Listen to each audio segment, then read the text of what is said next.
Trying to get a job in 2026, whether you're graduating from university, looking for your first real career, or trying to move into a better paying position, the job market, especially nowadays, can feel brutal.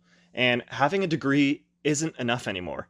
You need to be able to actually demonstrate that you can do the job. So in this video, I'm going to give you 5 things I think you should be doing if you want to increase your chances of getting hired in 2026. And these aren't complicated hacks, they're things you can start working on literally right now. Number 1, build skills, not just degrees. And as someone who has multiple degrees, I'm not saying degrees are worthless.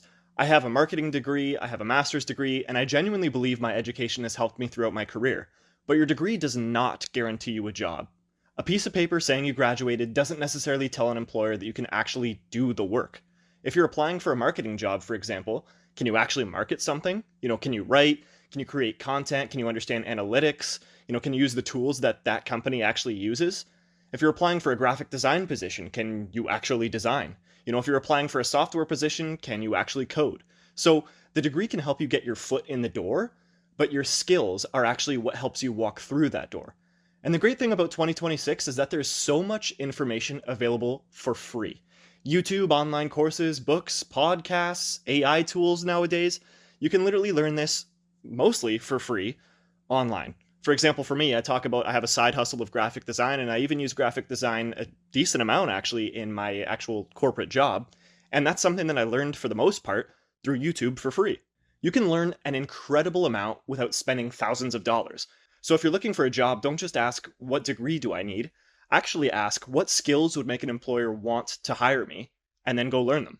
Number 2, get your resume reviewed. Seriously, your resume is often one of the very first things an employer sees from you, and recruiters can actually go through, hundreds of applications for a single position, and you don't have unlimited time to make an impression, right? I've heard stories of some recruiters saying, they'll look at a resume and within like 3 seconds, they know if they're going to be a candidate or not based off of the resume. So if your resume isn't good and it doesn't make that good, at least bare minimum first good impression, then you're not going to be considered.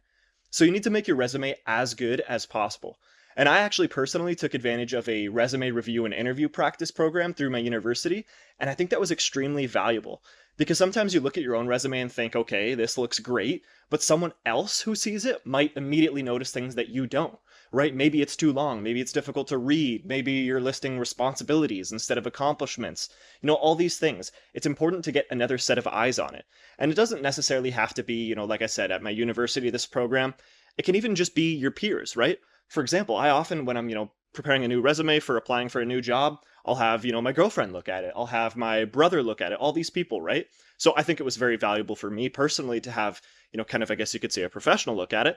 But if you can't do that and you're not in a position to do that, just having other people look at it is immediately a benefit as well, right? Ask someone in your industry, ask a mentor, ask whoever, right? Ask someone who who works in recruiting. That would be even better.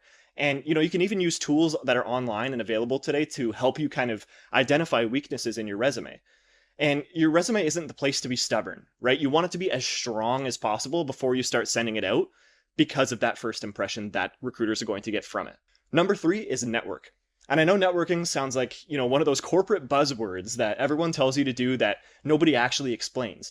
But networking is really just meeting people, go to events, talk to people, introduce yourself, ask questions, have conversations, and then one of the most important parts is stay in touch with these connections.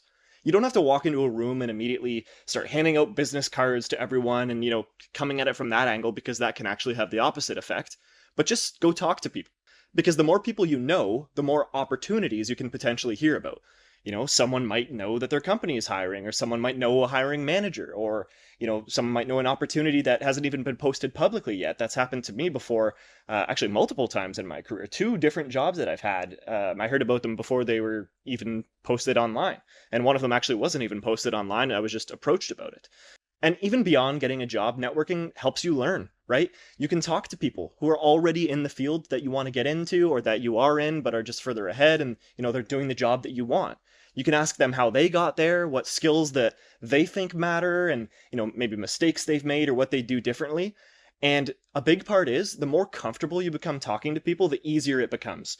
Right. I've talked about in previous videos, I'm a lot better at it now, but kind of going in, I wasn't, the most social person in the world. I was very social and, I loved obviously talking to my friends and family and stuff, people I was comfortable with, but meeting new people was something that was a struggle for me and something I had to kind of push myself out of my comfort zone to kind of get to a point where I was okay with it.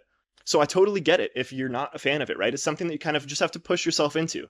And you don't have to go 0 to 100 right away. You can work yourself into it, but it's just so important to be networking, right? You don't have to become the most outgoing person in the world. You just have to get better at having conversations. Your network is an asset, which is why it's important that you actually start building it. Number 4 is practice your interviews. And I don't mean people who say, oh, I'm good at interviews, I'll just wing it. Please don't do that. There are certain questions you can almost guarantee that you're going to get at interviews, right? Like, for example, tell me about yourself. Why do you want to work here? Why should we hire you? Tell me about a time you dealt with a difficult situation, your strengths, weaknesses, whatever it is. And you don't necessarily want to memorize a script, right? Because that can have a negative effect, right? If they can tell you're reading off a script that's in your head, that can be bad. But you should have an idea of how you're going to answer these questions. And do your research on the company, right? One of the worst things you can do in an interview is have the interviewer ask, what do you know about our company? And your answer is not much, or something along the lines of that. That's not going to go well.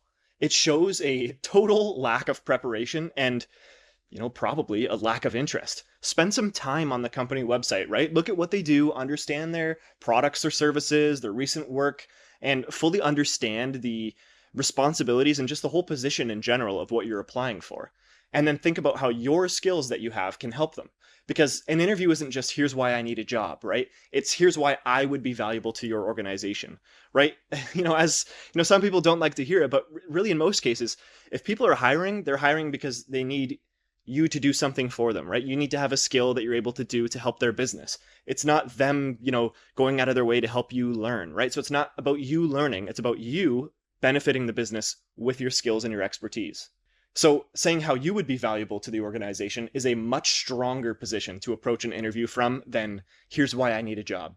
Number 5 is build your personal brand. And you don't need to become an influencer, that is not what I mean.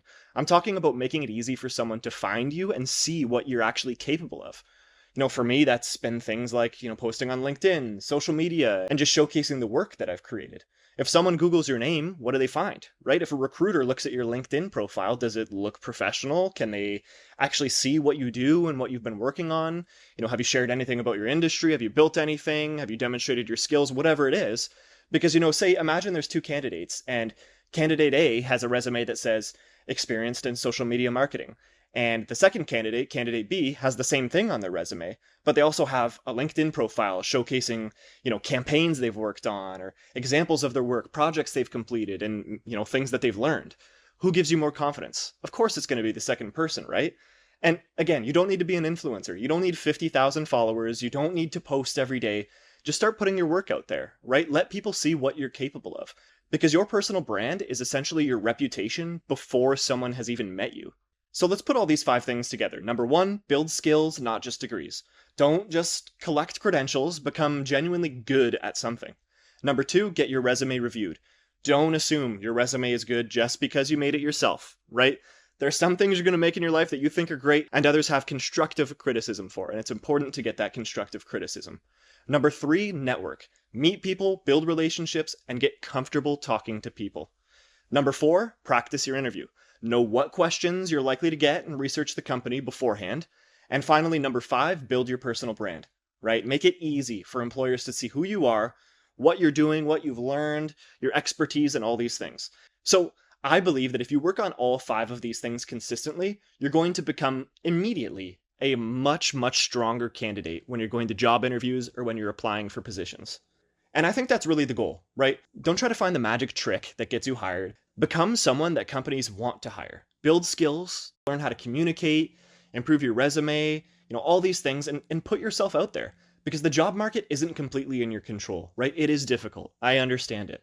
You can't control how many people apply to a job. You can't control who the hiring manager likes or, prefers. You can't control whether a company decides to put hiring on a hold, right? But you can control how prepared you are. And if you're looking for a job right now, don't just send out 500 identical resumes and hope something sticks, right? Take a step back, improve yourself, your resume, Build your network, build your skills, and then put yourself out there. Because the better you become at what you do, the more opportunities you're going to create for yourself. And ultimately, getting a better job isn't just about getting a paycheck, right? It's about increasing your income so you can build the life that you actually want. So that's it for today's video, guys. Hopefully you enjoyed. If you did and you want to see more content like this, please feel free to subscribe to the channel. Thank you guys for watching, and I'll see you in the next one.